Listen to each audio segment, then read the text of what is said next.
Então, hoje nós vamos estudar lentes gravitacionais.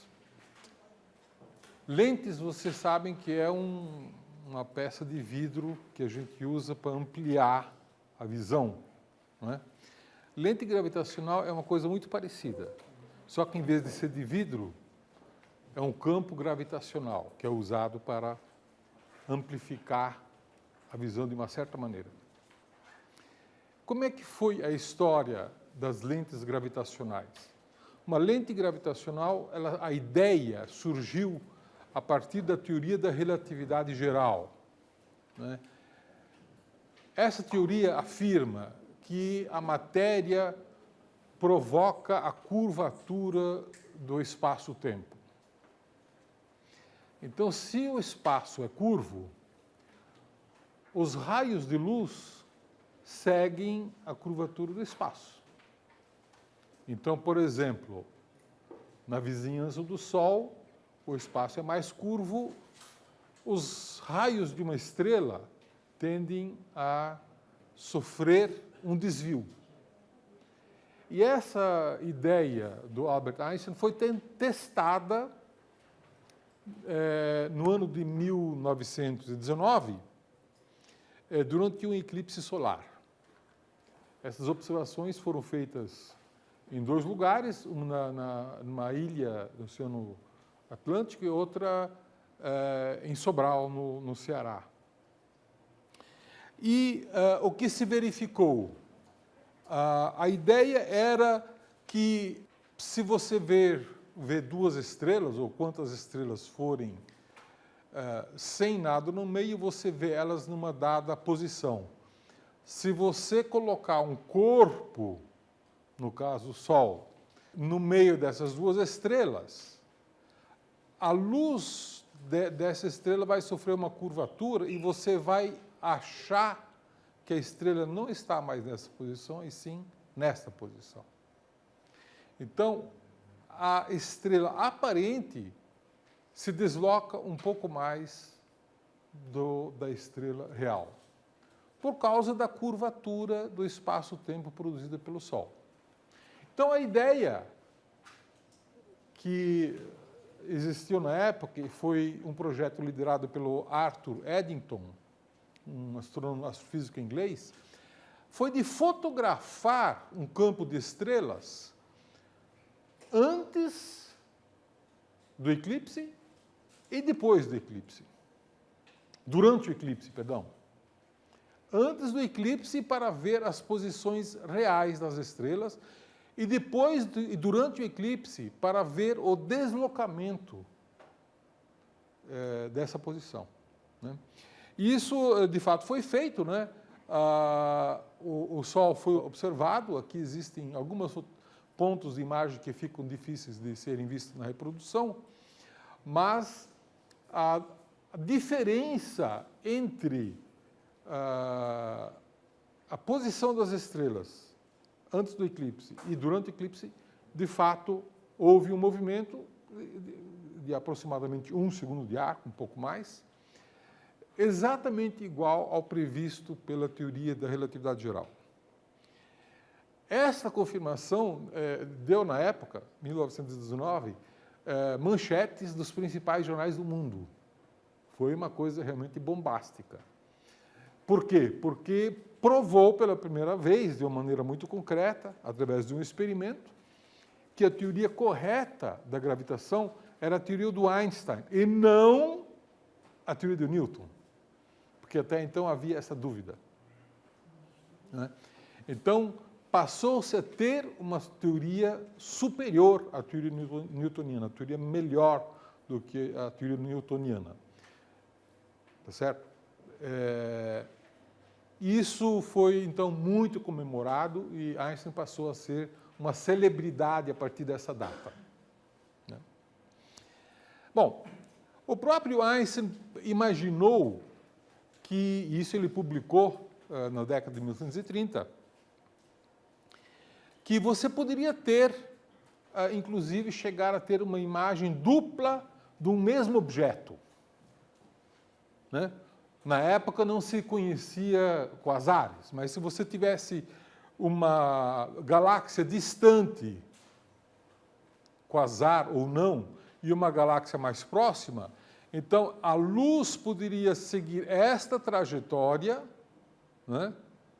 E ao mesmo tempo esta trajetória. Então o mesmo objeto poderia emitir a luz e você veria o objeto duas vezes, o mesmo objeto, com as mesmas características, a mesma distância, né?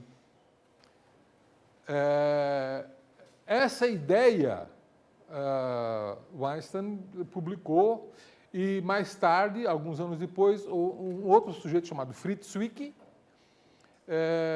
sugeriu que você poderia produzir também essas lentes gravitacionais não por uma galáxia ou uma estrela, e sim por um aglomerado de galáxias. O que muito mais tarde verificou-se algo de fato muito interessante e muito útil para a astrofísica. Bom, mas a ideia de uma lente gravitacional, por que lente gravitacional? Porque você tem aqui um objeto que, de uma certa maneira, aumenta o brilho, porque você vê o mesmo objeto duas vezes. Então, você acaba coletando mais luz. Nesse sentido, isso aqui funciona como uma lente para observar um objeto mais distante.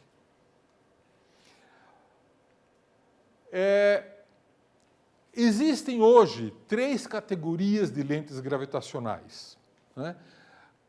Existem as lentes fortes, as lentes fracas e as microlentes.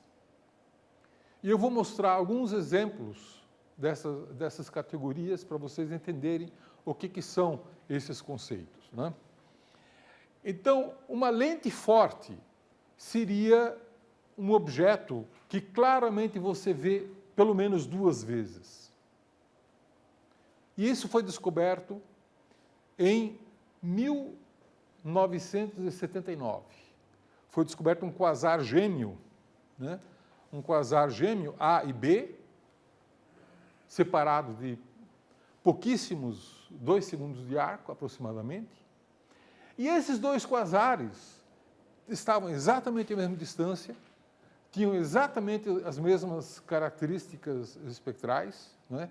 E imediatamente as pessoas passaram a achar que isso poderia ser o mesmo quasar visto 2 vezes, desde que tivesse alguma coisa no meio do caminho.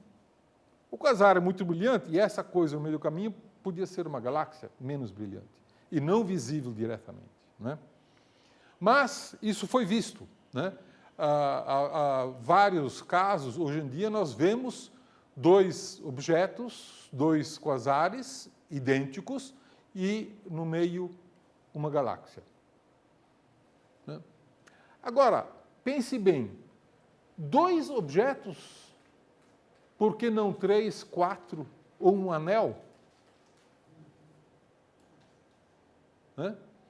Por exemplo, se você estiver olhando para um quasar e no meio tem uma galáxia, exatamente na linha divisada, em linha reta, você, a galáxia e o quasar, e essa galáxia tiver uma simetria esférica, então você não tem uma direção preferencial, você vai ver um anel e não 2 objetos. Tá? Suponha, porém, que essa galáxia ela não é esférica, mas ela tem uma deformação tipo quadrupolo, que é comum numa galáxia. Você viria não 2 objetos, nem um anel, você poderia ver 4 objetos, né? Então, as lentes gravitacionais não necessariamente produzem 2 objetos, podem produzir formas diferentes. E essas formas diferentes foram vistas. Esse aqui, então, é uma lente gravitacional chamada a cruz de Einstein, porque parece, de fato, uma cruz, né? Onde você tem uma galáxia aqui, de baixo brilho superficial, e um quasar lá no fundo, imagiado 4 vezes. Essas 4 imagens têm exatamente o mesmo espectro, estão exatamente à mesma distância. Você está vendo o mesmo objeto 4 vezes. Né? E isso mostra que essa galáxia tem um certo achatamento do seu campo gravitacional. Né? Não é uma coisa esférica. Né? Hoje nós conhecemos muitos outros tipos de lentes gravitacionais. Vejam esse aqui, chamado anel de Einstein. Né? O que é isso aqui? É uma galáxia elíptica, né? Uma elíptica E0, portanto, esfericamente simétrica. E se você tiver nessa situação um objeto exatamente na linha divisada, você vai ver ele em todas as direções. Você vê uma galáxia azul, né, que está sendo imagiada, não de uma forma totalmente homogênea, né, ligeiramente quebrada, porque a galáxia também não é um ponto, ela também tem uma estrutura espacial. Né? Mas vejam que é uma imagem onde você vê a mesma galáxia com a luz espalhada. E aí você se convence de que, de fato, se trata de uma lente gravitacional, porque a luz dessa galáxia agora ficou ampliada. Se não tivesse essa lente na frente, essa galáxia toda provavelmente iria aparecer como essa aqui, ou essa aqui, lá longe e muito fraquinha. Né? Então, você vê mais luz produzida por esta lente gravitacional, que é uma galáxia elíptica, que está aqui exatamente no seu centro. Né? Então, vocês vejam que hoje nós conhecemos centenas de casos de lentes gravitacionais, alguns duplos, alguns quádruplos e alguns anéis, sob forma de anel. Né? Não são fáceis de encontrarem, mas também não são tão raros assim. Vejam essa coleçãozinha aqui de anéis, quase todos anéis interrompidos. Né? Você pode ver, esses anéis são sempre na frente uma galáxia amarela e, no fundo, uma galáxia azul.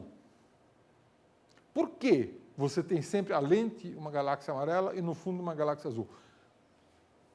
As galáxias elípticas são galáxias com grande simetria e de grande massa.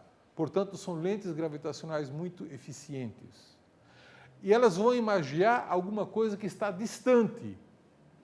Muito distante de uma galáxia elíptica, você provavelmente vai achar uma galáxia de campo, que preferencialmente são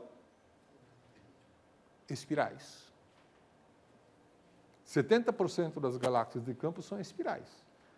Então, a melhor combinação de você ter um anel gravitacional é ter uma galáxia elíptica imagiando uma galáxia espiral. E vocês veem que essa combinação de cores prova exatamente isso. Né? Uma luz amarela de uma galáxia elíptica na frente e em redor, portanto, vindo de mais longe, uma galáxia espiral. Muito bem. Estas, então, são galáxias, são lentes gravitacionais produzidas por galáxias, e esta configuração nós chamamos de lentes fortes, produzidas por galáxias. Né? Como previsto pelo Fritz Zwicky, já na década de 1930, aglomerados de galáxias também são poderosas concentrações de massa.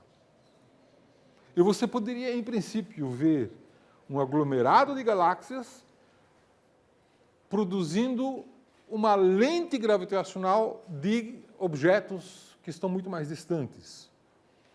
Outras galáxias, quasares e assim por diante. Né?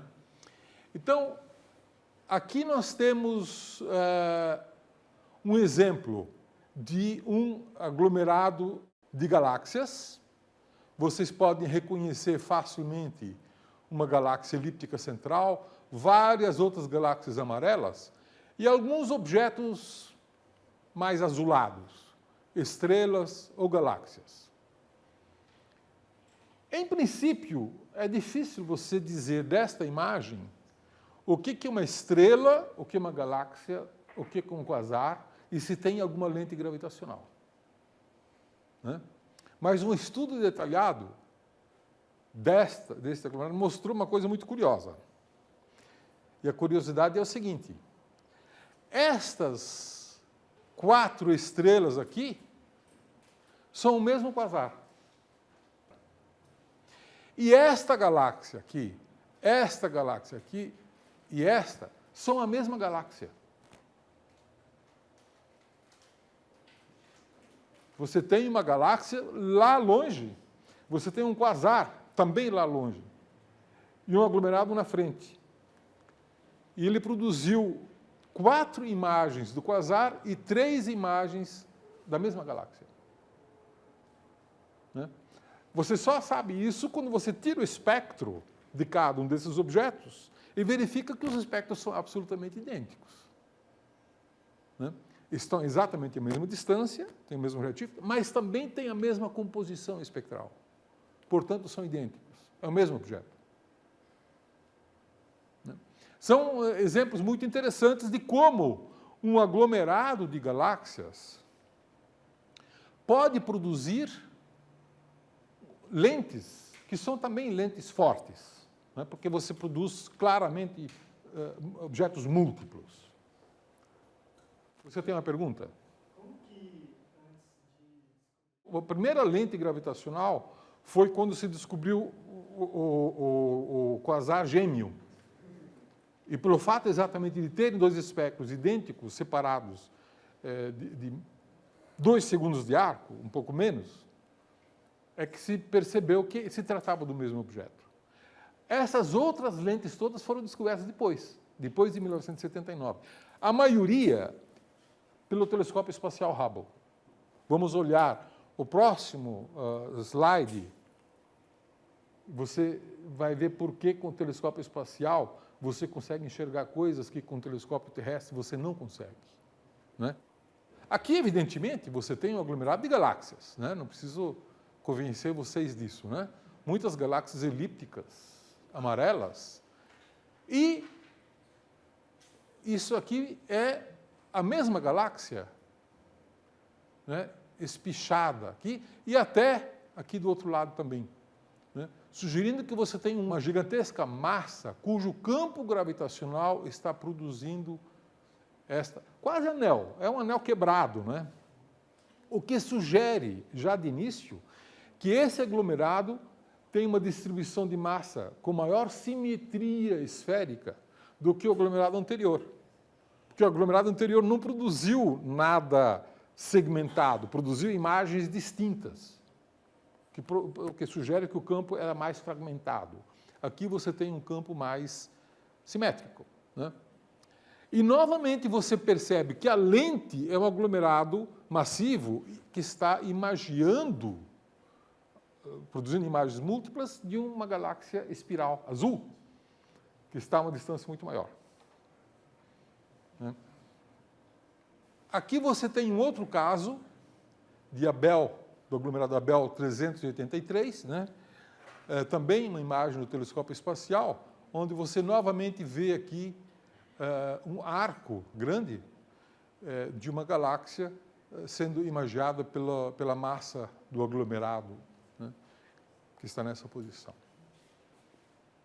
Então vejam as situações que você pode produzir. Né? Você pode produzir um anel se você tiver em linha exatamente reta e uma lente esfericamente simétrica.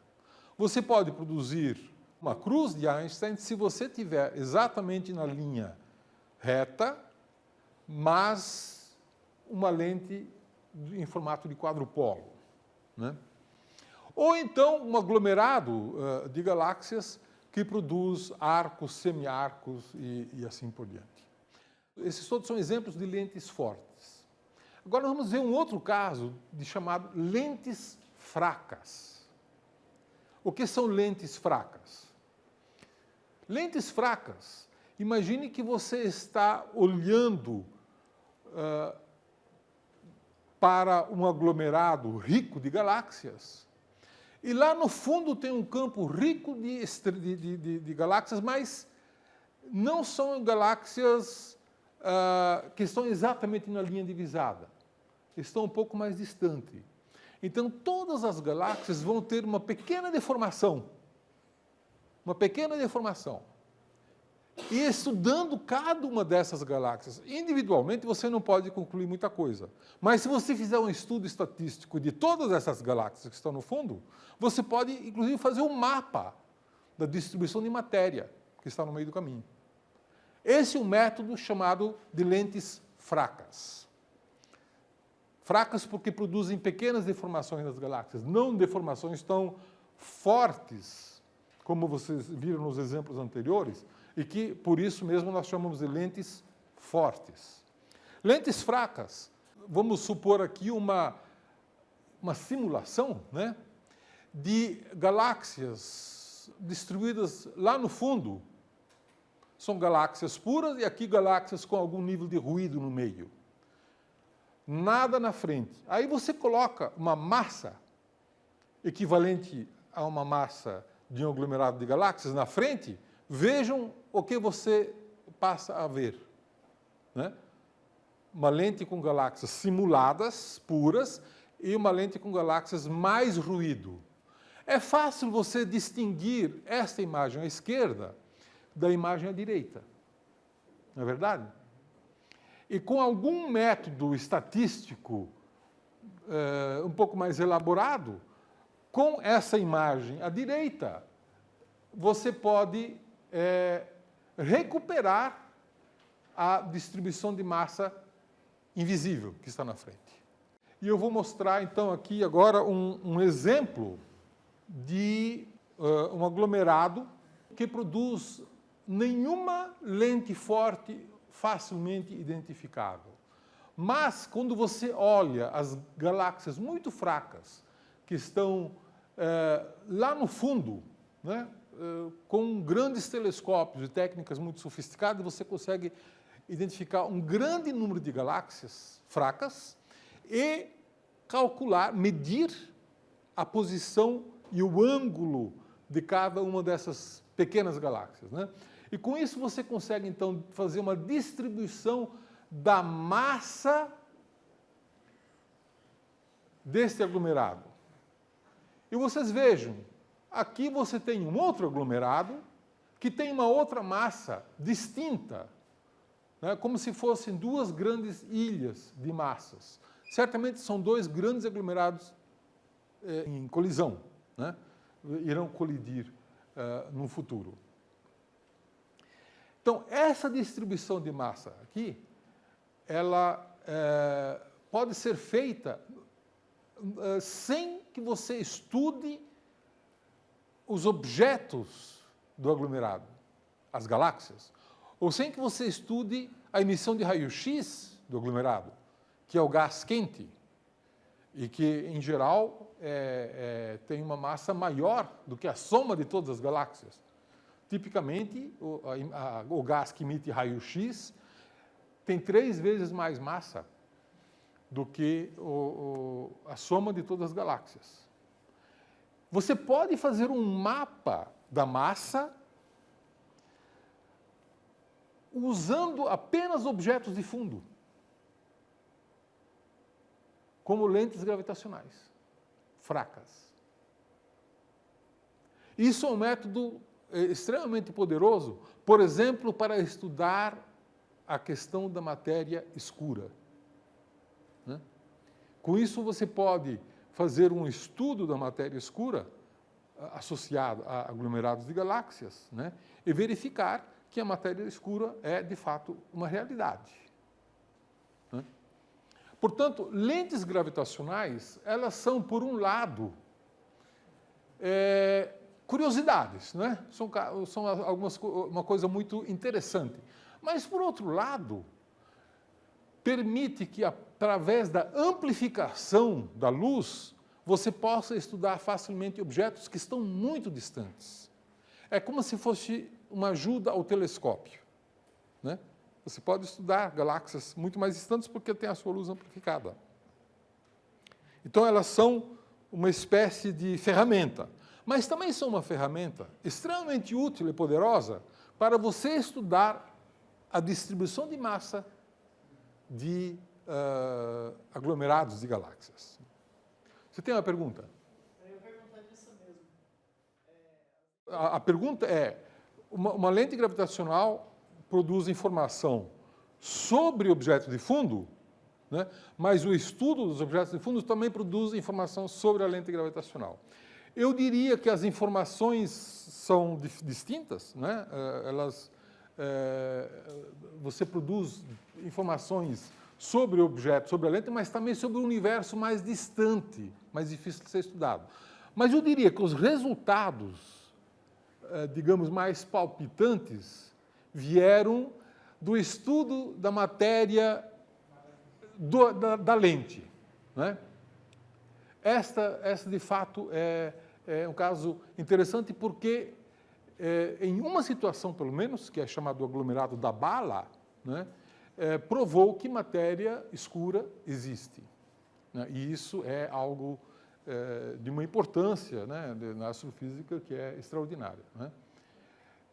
Então, eu diria que o estudo das lentes gravitacionais fracas e também de lentes gravitacionais fortes ajuda a gente a entender a massa dos aglomerados de uma forma mais confiável. Então, nós vimos dois exemplos de lentes, as lentes fortes e as lentes fracas. Existe uma terceira categoria de lentes gravitacionais que nós chamamos de microlentes. Microlentes são produzidos na Via Láctea mesmo, na nossa galáxia, às vezes, em certos casos, nas nuvens de Magalhães. E o que são essas microlentes? Essas microlentes ocorrem quando você está observando uma estrela, um certo brilho constante, e de repente passa algum objeto na frente da estrela. Por exemplo, um planeta. Ou alguma outra estrela de muito menos brilho, que você não enxerga. O que acontece? A luz daquela estrela que está atrás, não da lente, a luz da estrela que está atrás, sofre um aumento de brilho.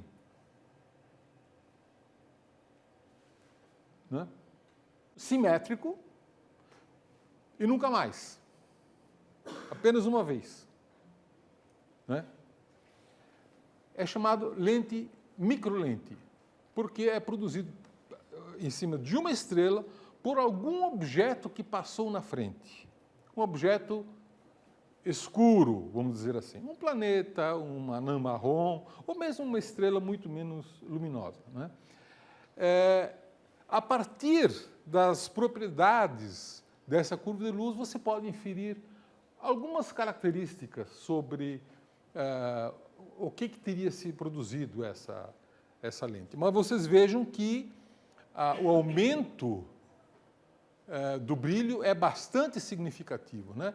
Ela passou de 1 a quase 20 e voltou a 1. Então, é uma amplificação de quase 20 na intensidade da luz.